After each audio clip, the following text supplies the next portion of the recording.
Pour connaître nos droits et les faire valoir, informons-nous sur conseilnational.fr. Qu'apprend-on à l'international? Le pays de Galles, par loi, veut interdire le mensonge en politique. Oui, une belle décision, mais hélas impossible à réaliser, puisque l'un ne va pas sans l'autre. La seule méthode pour qu'il n'y ait plus de mensonge en politique serait tout simplement d'interdire la politique.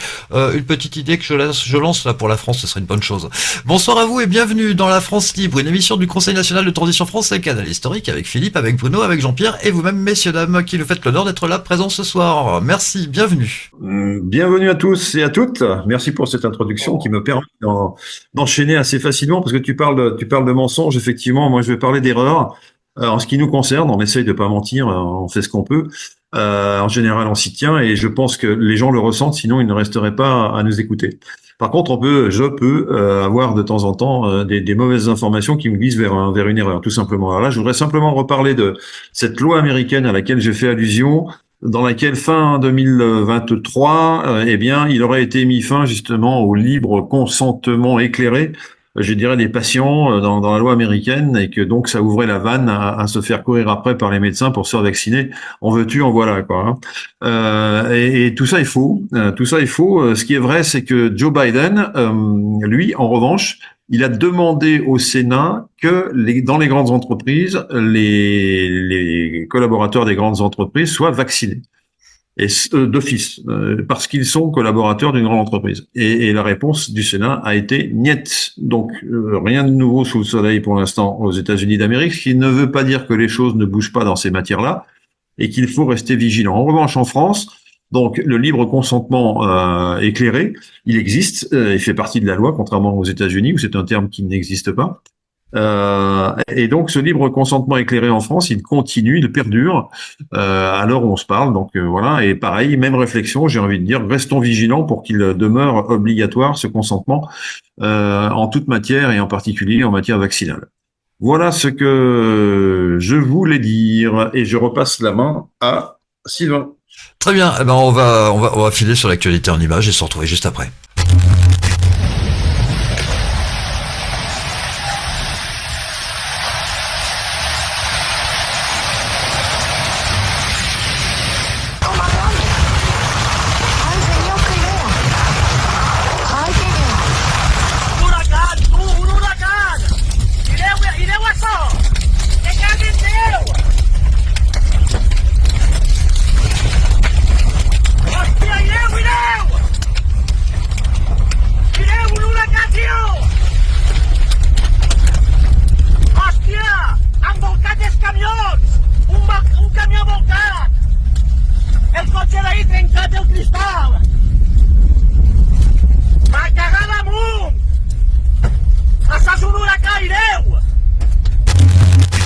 Ouais, des images que je vous avoue surprenantes. Voir un camion se tourner comme ça. Et oui, Sylvain, et oui. Moi qui suis en Catalogne espagnole en ce moment, on a échappé de peu à tout ça parce qu'on était à peine à une centaine de kilomètres de l'endroit où il y a eu le plus de dégâts. En fait, c'est un mini-cyclone, hein, c'est ce qu'ils appellent une goutte froide en Espagne, qui ravage le sud de l'Espagne et l'ouest et l'est de l'Espagne. Encore en ce moment, hein, ça continue, mais petit à petit, ça s'éloigne vers l'Atlantique. Et c'est dû au réchauffement de l'eau de la Méditerranée, qui cette année était plus chaude que les autres années. Mais on veut nous faire croire que c'est lié au réchauffement climatique, alors que des événements identiques ont eu lieu déjà il y a une soixantaine d'années au même endroit. Et si on parle aussi de ce qui s'est passé en France plusieurs fois, dans la région de Nîmes, dans la région donc des Cévennes, on parle même d'épisodes Cévenol. Quand on avait eu, il y a une trentaine d'années, on a eu les dégâts à Vaison-la-Romaine, tout le monde s'en souvient. Ben, ça se reproduit régulièrement. Et certains statisticiens, certains scientifiques contestent les conclusions du GIEC, le GIEC étant lié au gouvernement, sur le soi-disant réchauffement climatique, en disant que de toute façon, ces événements extrêmes, il y en a toujours eu, il y en aura toujours, et il n'y en a pas plus maintenant qu'avant. En plus de ça, il a été vérifié et constaté qu'on nous bassine sans arrêt avec le CO2, le CO2, le CO2, mais qu'en fait, l'augmentation du CO2 depuis les derniers millions d'années a toujours suivi l'augmentation des températures. Donc, c'est les températures qui augmentent sur la planète et après, le CO2 augmente et pas l'inverse. Donc, c'est important de le dire et de le répéter parce qu'il y a beaucoup de désinformation montée par les politiciens, toujours pareil, pour arriver à vendre un certain nombre de choses et de produits et de systèmes liés à l'écologie punitive. Et n'oublions pas qu'à Vaison-la-Romaine, c'était surtout dû en partie à l'homme. Enfin, voilà, il y a beaucoup de terrains qui ont été vendus en zone inondable et on a bien vu ce qui s'est passé. Par contre, ce qui restait debout, eh bien, c'est tout ce qui était vestige romain. Ah bah à Valence, en Espagne, c'est pareil, hein. Ils ont bétonné, bétonné, bétonné. Là où il y a une centaine d'années, c'était encore des champs. Donc Voilà. évidemment, l'eau, au lieu de s'infiltrer dans la terre, bah, elle glisse sur le béton et elle vient envahir les villes. Très bien. Eh ben, allez, on va pouvoir développer donc notre sujet de ce soir. Eh bien, à savoir, vous avez remarqué en ce moment, on nous raconte des choses quand même assez improbables, hein, ce que l'on appelle des mensonges lunaires. Et puis, évidemment, à la télévision ou dans d'autres médias, vous pouvez voir les relances extravagantes sur la vaccination. Donc, marcher sur la Lune et marcher sur la tête sera donc notre thème de ce soir. Alors, les Alors, comme mensonges tu lunaires, disais, Philippe, oui, vas-y. comme tu disais tout à l'heure, Philippe, par rapport au consentement éclairé, les Français, soi-disant, ont dans la loi le consentement éclairé, mais qu'est-ce que c'est que du consentement éclairé quand en fait on est victime d'un matraquage publicitaire mensonger et lié notamment à des techniques de désinformation qui vont effectivement fausser le consentement éclairé des gens et leur faire croire qu'il faut effectivement se faire vacciner. Et évidemment, pas un mot sur les effets secondaires et tous les problèmes, je dirais tous les effets néfastes qu'il y a eu depuis cette fausse vaccination contre le Covid, où les effets néfastes se sont multipliés. Mais ça, là-dessus, il n'y a pas un mot. Hein. Ils ne disent rien. Donc, le consentement est-il vraiment éclairé? Je me pose vraiment la question. Voilà, alors pourquoi je vais reprendre les choses un peu dans l'ordre par rapport au titre de ce soir, là, le mensonge lunaire, effectivement. Alors c'est un terme à nous, hein, c'est pas un terme consacré. Pourquoi lunaire? Parce que c'est en allusion au premier pas de l'homme sur la Lune. Que ce soit vérifié ou pas vérifié, il y a aujourd'hui plus qu'une forte suspicion que ces images qui nous ont été retransmises en juillet 1969 et qu'on a tous, pour ceux qui y étaient, pu regarder en direct, eh bien, il y a de fortes présomptions pour que ces images aient été tournées en studio, quoi, tout simplement. Alors, ça ne veut pas dire qu'il n'y a pas eu quelque chose parallèlement, hein, qu'il n'y a pas eu un envoi parallèle, machin, sur la Lune par des vrais hommes, etc. Mais ce que nous avons vu aurait été issu de studios préenregistrés ou enregistrés à côté avec un narratif visuel qui était préparé d'avance, un texte évidemment, on prend un grand pas pour l'humanité, etc., qui a été préparé à l'avance également. Donc une mise en scène, il n'y a pas d'autre façon de dire les choses, qui a été en quelque sorte dévoilée parce qu'on a retrouvé des archives à un moment donné, qu'on a vu des chutes, ce qu'on appelle des chutes, c'est-à-dire des passages visuels qui n'ont pas été repris, qui ne sont pas passés à l'antenne, si vous voulez. Hein. Donc ces chutes, sans jeu de mots, on y voit justement un astronome notamment, je sais plus lequel, mais qui se casse la figure dans le décor et le décor en carton-pâte qui tombe. C'était d'une drôlerie totale. Et puis on s'apercevait que sur les images, on n'avait pas d'étoiles. On s'apercevait que sur les images, on avait sur le masque, sur la vitre du masque de l'astronome, on voyait pas le reflet normal, quoi. Donc il y a des choses étranges. Puis surtout, on voyait flotter un drapeau américain, alors que chacun sait qu'il n'y a pas d'atmosphère sur la Lune. Bon. Alors toutes ces petits détails ont fini par ramener de la méfiance, voire de la défiance, c'est-à-dire ne plus croire du tout ce qui venait de la NASA. Et au cours du temps, on en est arrivé à la conclusion que c'était faux. Alors est-ce que ça veut dire que l'homme n'est jamais allé ni sur Mars, ni sur la Lune, ni sur Jupiter, ni rien? Je n'en sais rien, très sincèrement. S'il y est allé, c'est avec des technologies qui ne sont pas terrestres, c'est-à-dire qui ne sont pas issues de l'ingénierie des terriens, mais qui peut tout à fait être issues d'autres origines. Et que les hommes aient pu en profiter, c'est fort possible, mais ça c'est de la politique, mais c'est aussi du mensonge, car nous ne sommes pas au courant de la vérité. Pourtant la vérité, elle est quelque part là-dedans. Hein. Voilà. Alors la question qui se pose, c'est pourquoi nous a-t-on menti, dans quel but? Voilà, alors je pense côté de l'unissage, eh bien c'est pour éviter que en direct on assiste à une catastrophe, comme on a pu assister à la catastrophe en direct de la navette Challenger qui a explosé au départ, voilà, et que tout le monde a vu exploser. Alors là aussi, gros mensonge, les bruits courts et plus que les bruits, que en fait il s'est agi également d'une mise en scène et que les personnels qui étaient dans cette navette, il y avait des gens c'était YMCA, hein, c'était de l'Amérique mélangée en quelque sorte qui avait embarqué dans cette navette. Il y avait notamment une femme, je crois, et institutrice de sa formation, qui n'était donc pas astronaute, pardon. Et tout ce petit monde a été volatilisé, ça a été terrible. Et en fait, c'était probablement une psyop, c'était probablement quelque chose d'organisé également pour faire peur, pour faire croire que, enfin, on ne sait même plus pourquoi, tellement c'est compliqué, mais on sait qu'il y a eu tricherie. Donc voilà, donc ce qu'on a appelé donc les mensonges lunaires, c'est ceux qui sont gros comme la lune. Vous savez, il y a des expressions qui disent toi t'es comme la lune. Bah ça, c'est des mensonges gros comme la lune. Et voilà. Et donc l'astronomie aujourd'hui, on sait. Donc on est obligé de conclure en simple citoyen de base que nous savons tout ce que nous ne savons pas, quoi. Savoir qu'est-ce qui s'est passé vraiment, qu'est-ce qui permet d'envoyer des gens dans la Lune, mais faire en sorte que de faire croire au peuple qu'on est sur la Lune alors qu'on est dans un studio de hollywoodien. Voilà, on sait même le nom du metteur en scène, figurez-vous, parce qu'il avait été approché naturellement par les autorités américaines pour faire réaliser ce film lunaire. C'est Stanley Kubrick, tout simplement, qui a dû être bien payé d'une part et surtout bien menacé de défoudre si jamais il révélait ce genre de petits détails de sa vie.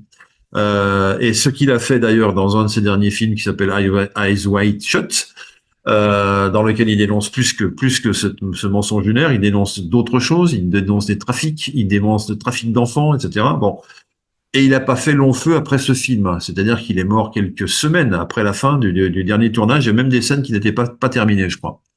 Donc tout ça pour dire qu'il était allé trop loin dans la divulgation et qu'il a dû lui arriver des choses. Donc voilà, donc ces mensonges lunaires, comme je les ai intitulés, ils viennent faire pièce aussi avec le marché sur la tête. Alors marcher sur la lune, marcher sur la tête, évidemment il y a un petit jeu de mots, mais marcher sur la tête, ça veut dire qu'on fait les choses à l'envers. Ça veut dire que ce que disait tout à l'heure Bruno sur la vaccination, on a vu que la première vague de vaccination il y a 4 ans a donné des effets secondaires énormes. On a des gens qui sont pas encore en prison, mais qui vont peut-être bientôt l'être. Je pense à des messieurs dames comme Fauci, comme Bill Gates, comme Monsieur Burla, président de Pfizer. Ils sont tous convoqués aux tribunaux, quoi. Donc, il y a un moment, une forme de vérité va sortir, et à mon avis, quelques sanctions vont tomber. Et donc ces gens-là, malgré le fait qu'on ait aujourd'hui la preuve que tout ce qu'ils nous ont dit était à moitié faux ou complètement faux, eh bien on recommence à dire aux gens, hein, arrêtez-moi si je me trompe, mais on relance, si vous voulez, de façon extravagante. On relance la nécessité de se vacciner, c'est bien de faire, puis tous les 6 mois c'est encore mieux qu'une fois par an, etc., etc., etc. Donc là, on est en plein délire avec les mêmes produits, hein, avec les mêmes produits. Donc pourquoi, comment, qu'est-ce qui les pousse à nous inciter à nouveau à y aller? Alors premier début de réponse, c'est que les gens n'y vont pas en courant, voire même les gens n'y vont pas du tout. On a des échos comme quoi la vaccination c'est en calme plat, là, c'est voilà. Alors ça ne veut pas dire que les gens sont encore révoltés, mais ils se disent attends, on vient de subir le choc de la première campagne de vaccination. Je connais mon voisin de palier, ma cousine, plus d'autres personnes que je connais dans ma vie, qui ont toutes été victimes d'effets secondaires. Donc on va peut-être pas se précipiter pour la 3e dose ou pour la Xème dose, quoi. Voilà, ça c'est le réflexe naturel de quelqu'un qui croit en la science, qui croit en la vaccinologie, si je puis dire, hein, la France vaccinolâtre ou vaccinologue, et qui lui fait encore confiance. Voilà, nous disons, il est important par principe de précaution lorsqu'on a constaté les dangers de ce qui s'est passé après la première vague de vaccination, il est urgent par principe de précaution d'arrêter les frais et d'analyser ce qui se passe. Alors quand on analyse ce qui se passe, on se rend compte de quoi? Que dans la seringue, il y a des choses qui sont absolument pas du tout recommandées pour le corps humain. Par exemple, l'oxyde de graphène. L'oxyde de graphène, lui, il est dangereux. Hein, voilà, donc il faut pouvoir s'en débarrasser. Alors on peut accumuler la liste des produits qui sont pas tout à fait cachers, comme on dirait, hein, et que pourtant on nous injecte dans les veines. On pourrait continuer, mais ça serait inquiéter les gens qui ont déjà été vaccinés et ce serait les mettre dans les affres de la peur. Alors qu'en fait, on sait aussi qu'il existe ce qu'on va appeler les antidotes à ce qui paraît désormais clairement des poisons, quoi. Hein. En tout cas, des choses qui n'ont rien à faire dans notre corps.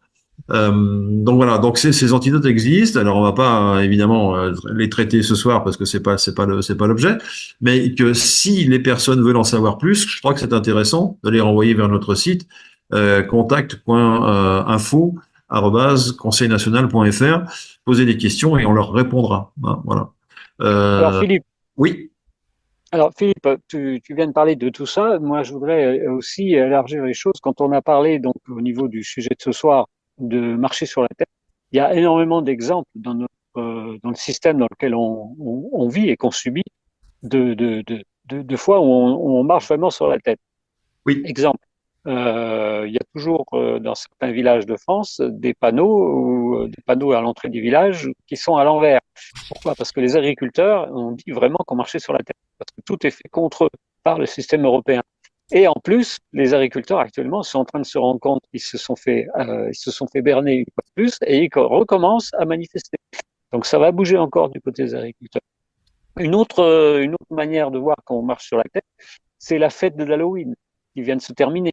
Cette fête d'Halloween où on mélange les enfants avec des images macabres de mort, etc.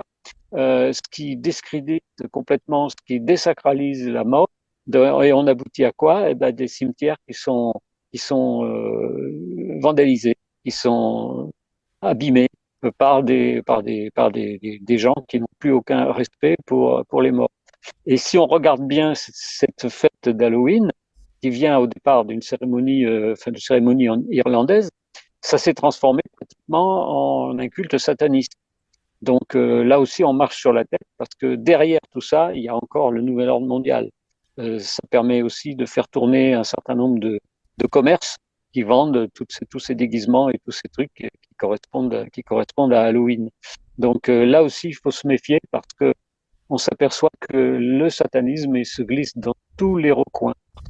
Qu'on croit ou pas en une entité maléfique, de toute façon, des satanistes, il y en a partout et ils se développent de plus en plus. Tu parlais, Philippe, du film Ice Witch. Ben, effectivement, c'était un film qui dénonçait le satanisme. Donc, on marche sur la tête et quand on voit les noms qui sont utilisés, on en a déjà parlé plusieurs fois. On parle de pédophilie, alors qu'en fait, on devrait parler de pédocriminalité, parce que pédophilie, ça veut dire on aimer les enfants, alors que ce sont des pédocriminels. Il y a beaucoup de mots comme ça qui sont utilisés à l'envers, comme le mot, comme le mot populisme, qui est discrédité, alors que, au contraire, le populisme, c'est s'occuper du peuple et permettre au peuple de s'exprimer. Tu sais, Bruno, oui, en France, on a apporté Halloween, mais on a aussi importé le papa Coca-Cola Noël, qui au départ était vert, hein, puisque Coca-Cola en 1910 était couleur verte, et puis par la suite ils sont passés couleur rouge, donc le Père Noël, lui, s'est transformé en rouge.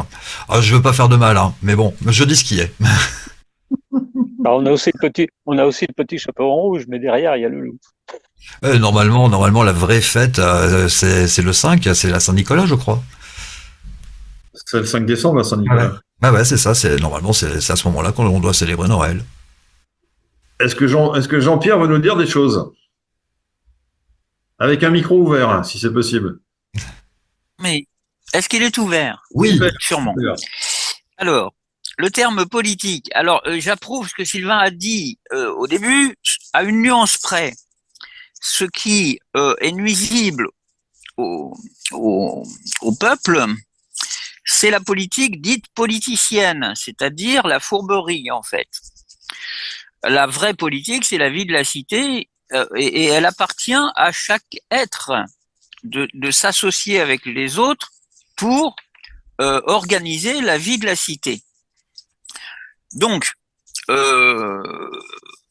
pouvons-nous rendre à ce mot toute sa noblesse justement en acceptant que chaque être soit un politicien de lui-même et de sa cité. Deuxième chose, j'aimerais que nous laissions sa place à la nature.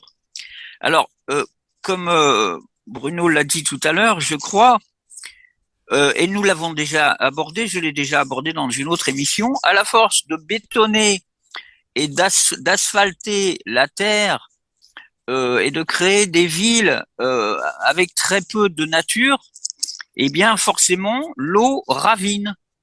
Alors que si on laisse la nature, les arbres, les animaux, les rongeurs qui creusent des terriers faire leur boulot, eh bien l'eau s'engouffre dans la terre et va nourrir les nappes phréatiques. J'ai encore autre chose à aborder. j'ai beaucoup aimé, Philippe, ton terme, la vaccinolâtrie, c'est-à-dire l'idolâtrie de la vaccination, comme si la nature ne pouvait pas se débrouiller toute seule à se créer des anticorps. Euh, pouvons-nous rester ou redevenir, si nous ne le sommes pas restés, simples par rapport je vais vous citer un exemple. Tout à l'heure, je vois une personne regarder si un lieu est habité. Il se trouve que c'est un lieu dont je m'occupe. Il y a des arbres devant une maison. Et il y a une voiture garée devant le portail. Et je mets un mot sur le pare-brise de la voiture en disant, s'il vous plaît, mettez-nous un numéro de téléphone la prochaine fois que vous avez à vous garer d'une façon qui peut gêner. Et une personne me dit donc, est-ce que c'est gênant? Mais la question n'est pas là. La question est comment puis-je faire pour gêner le moins possible? Si je mets un numéro de téléphone, ça me coûte pas grand-chose sur mon tableau de bord. Et ça évite de se poser la question, ce lieu est-il habité ou est-il désert? Est-ce que je peux garer ma voiture devant sans gêner? Non. Comment je peux faire pour gêner le moins possible? Juste mettre un numéro de téléphone. Alors c'est la preuve que effectivement, notre humanité marche sur la tête simplement parce qu'on l'a privée de bon sens. À la force de lui dire ce qu'elle doit faire, forcément, ça finit par rétrécir un petit peu le libre arbitre et la libre pensée. Je voudrais parler de l'Halloween. Halloween, ce jour précis chez les Celtes, c'est une fête. Alors, c'est une fête où les gens pauvres qui savaient chanter allaient toquer aux portes pour chanter pour les morts de la famille, et on leur donnait des pommes. Donc, effectivement, c'était une sorte d'acte de gratitude vis-à-vis des morts. On chantait des chants pour eux, et donc ça permettait aussi aux gens un peu démunis d'avoir de quoi manger. Voilà un peu l'origine. Alors c'est une très belle origine, et maintenant évidemment, peut-être que ça amuse les gamins de parler de la mort et de jouer aux sorciers. J'ai trouvé ça très drôle moi aussi étant petit. Et en revenant au sens profond des choses, nous pouvons peut-être aussi accepter de fêter des choses, mais en les comprenant vraiment. Merci d'avoir entendu. Merci Jean-Pierre. Effectivement, alors tout à l'heure, Bravo. bravo, oui, tout à fait. Donc tout à l'heure, on a parlé de l'inversion, qui est une méthode souvent employée par plein de gens, donc notamment sur le sens des mots, comme nous, qui sommes traités de complotistes, alors que les gens croient que complotiste, ça veut dire comploteur. Désormais, c'est ça, hein, dans l'esprit des gens, les complotistes sont des comploteurs. Hein. Alors que les complotistes, normalement, d'après la désignation qu'en font nos adversaires, puisque c'est pas nous qui nous nommons comme ça, c'est notre adversaire, c'est l'État en fait, hein, qui nous traite de complotistes ou de théoriciens du complot. Eh bien voilà. Donc normalement, nous sommes nous-mêmes dans comment dirais-je, la recherche des complots. Voilà, c'est ça que je voulais dire. Hein, nous sommes dans la recherche des complots. Et il y a des complots. Il y a toujours des complots. De toute manière, il y en a toujours eu, il y en aura toujours. Là, il y a des complots contre qui? Bah, contre nous. Il y a des complots contre notre santé, contre notre pérennité, contre. Alors, je vais citer Philippe de Villiers, qui a écrit un livre récent, dont je ne donnerai pas le titre, mais on entend la publicité sur la radio, dans laquelle il dit je fais ce livre car je pense que la France, le pronostic vital de la France est engagé. Alors, pronostic vital engagé, on sait ce que ça veut dire. Hein. C'est-à-dire que, attention, là, on est sous perf, il faut faire quelque chose, quoi. Donc, moi, je dis, il y a une erreur d'analyse de la part de ce monsieur, que par ailleurs, on peut trouver sympathique, mais qui est un politicien, hein, ça, soyons clairs, et un monsieur d'origine aristocrate, et qui a monté le Puy du Fou, qui est un grand spectacle, voilà. Et lui se voit plus comme le patron, je dirais, de sa région, comme un sorte de grand seigneur de sa région. Voilà, il a ce côté aristocratique qu'il a conservé. Donc ça fait de lui ce qu'on appelle très clairement un oligarque. Voilà. Et quand il dit que le pronostic vital de la France est engagé, c'est le pronostic vital de ce pays dans lequel lui est propriétaire, avec des guillemets un peu partout, mais quand même pas tant que ça, est propriétaire d'une partie, quoi, parce que c'est lui le patron. Donc voilà, donc il regrette ça. Moi je dis, c'est pas le pronostic vital de la France qui est engagé, c'est le pronostic vital du genre humain. aujourd'hui où nous en sommes. Voilà. Donc soyons un petit peu plus larges de cerveau et d'esprit. Alors regardons un peu plus loin que nos chaussures et là où peut porter le regard. Intéressons-nous à ce qui se passe dans l'actualité internationale. Et là, on verra qu'effectivement, le pronostic vital de l'humanité est en cause. Hein. Et voilà. Donc, ça, c'est ce qu'il faut bien réaliser. Et puis donc, ces mensonges qui nous sont assénés régulièrement, contre lesquels il faut faire jouer quoi? Il faut faire jouer notre intuition. Comment on peut faire pour déjouer un mensonge? Soit on nous donne la solution, comme on a vu dans le rébut, soit on trouve nous-mêmes la raison du mensonge et pourquoi ce mensonge et quelles sont les conséquences et surtout quel est l'objectif de ce mensonge. Alors c'est de ça qu'il faut parler, c'est quel est l'objectif de celui qui me ment. Pourquoi celui qui est censé me protéger par la santé, etc., est le même qui est en train de détruire ma vie, quoi. Voilà. Il faut se poser toutes ces questions. Oui. Quelqu'un veut parler? Non, j'entends des bruits. Non, c'est bon. Oui, alors je veux dire, Philippe, que d'après moi, le pronostic vital de l'humanité n'est pas du tout engagé. C'est de la désinformation provoquée par tous les adeptes de ce fameux nouvel ordre mondial qui n'a plus rien de nouveau, qui veulent faire croire que la planète est en danger, qui veulent faire croire que l'humanité est en danger. Donc tout ça pour mieux justifier toute une politique mafieuse destinée à réduire la population. Parce qu'ils veulent mieux pouvoir contrôler la population, ils veulent mettre toute la population en esclavage. Et donc ils inventent pour ça des méthodes, des techniques et des informations qui sont souvent fausses pour faire peur aux gens. Alors qu'en fait, en réalité, la planète se porte très bien. Elle existait avant l'humanité, elle existera encore après.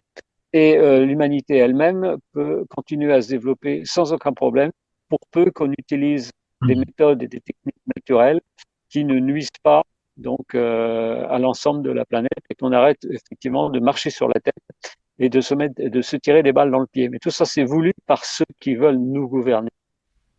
Oui, alors et ne confondons pas deux choses. Moi, quand je parlais du pronostic vital de la planète, c'était pas à cause de la nature, hein, c'était pas à cause des ouragans, c'était à cause des guerres que nous subissons et qui nous emmènent aujourd'hui assez loin. Alors nous sommes le 1er novembre, il faut savoir que l'Iran a tiré sur l'Israël, je crois, quelques dizaines, plusieurs dizaines même d'ogives qui sont tombés encore ce matin, quoi. Hein. Donc, on ne sait pas si le monde est suspendu à une déclaration de guerre locale, régionale ou internationale. C'est ça, le pronostic vital, il est plutôt là dans mon esprit, plutôt que de savoir si on est sur un réchauffement de la planète qui va tous nous étouffer, ce que je ne crois pas non plus.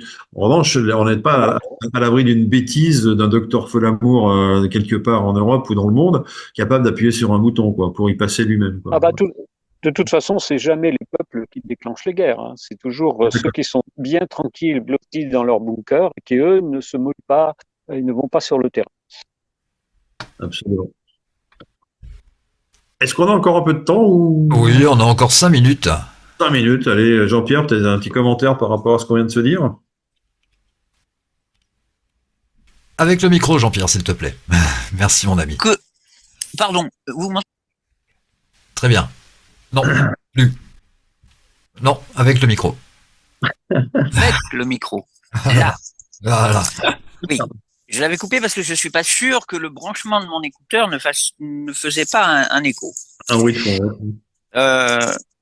oui, je voudrais revenir sur la pédocriminalité. Pour ma part, je préférerais utiliser des termes compréhensibles par tous, comme la destruction d'enfants, suivi d'une question: pourquoi certaines personnes détruisent des enfants? Alors pourquoi? Parce que leur enfance est détruite. Et à ce sujet, je nous réinvite à écouter André Stern quand il parle de l'enfance qu'on met dans un ghetto à part des adultes, alors que l'enfant rêve de ressembler aux grands,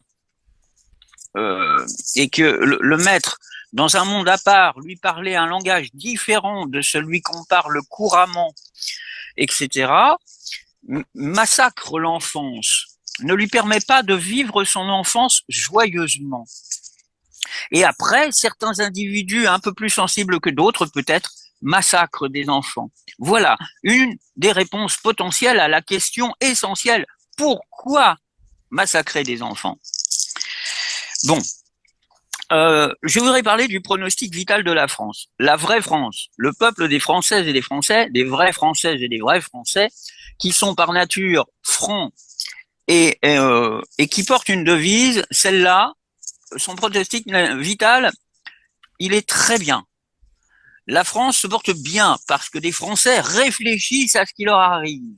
Voilà pourquoi la France se porte bien. La vraie France, non pas ce qu'on a voulu nous en faire, mais la France des Françaises et des Français. Et puis, je voudrais revenir sur marcher sur la Lune ou sur la tête. Pouvons-nous enfin marcher sur la Terre avec nos pieds? Il y a une vidéo magnifique d'André Stern et de Satish, un hindou qui a marché jusqu'à Moscou, jusqu'en Angleterre et jusqu'en France, avec ses pieds sur la Terre. Et tout ça pour dire, s'il vous plaît, pensons à la vie dans sa globalité. Ne pensons pas à gagner de l'argent. Pensons à notre vie et à celle des autres. Que voulons-nous en faire de beau? Merci d'avoir entendu. Merci Je voulais Jean-Pierre. rajouter à ce que tu dis, Jean-Pierre. Ouais.